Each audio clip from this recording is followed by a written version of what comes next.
Hello বন্ধুরা, আজকে আমি চলে এলাম খুব কম সময়ে চটজলদি একটা ভেন্ডির রেসিপি নিয়ে। দই ভেন্ডি।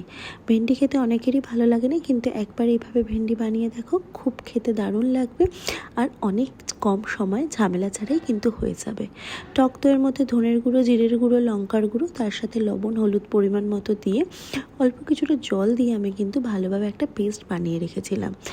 তারপর প্যানটা ভালোভাবে গরম করে তার মধ্যে সর্ষের তেল দিয়ে এখানে কালো সর্ষে আর বেশ কয়েকটা শুকনো লঙ্কা আর তার সাথে বেশ ভালো পরিমাণের কারি পাতা দিয়ে যখন ফোড়নটা খুব ভালোভাবে গন্ধ ছাড়বে, তখন কিন্তু আমি ভেন্ডিগুলো অ্যাড করে দিয়েছি।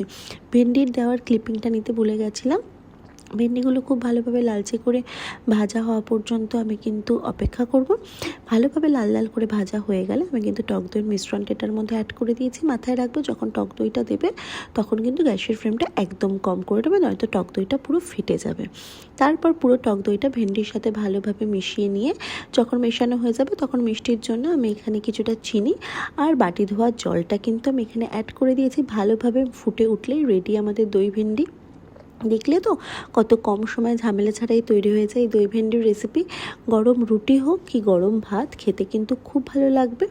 রোজকার তরকারি অন্যরকমভাবে একটু বানিয়ে দেখতে চাইলে এই দই ভেন্ডিটা একবার ট্রাই করে দেখো। আমাকে অবশ্যই জানিও কেমন হলো। ভিডিওটা ভালো লাগলে প্লিজ সাবস্ক্রাইব করে দিও। চলো, টাটা।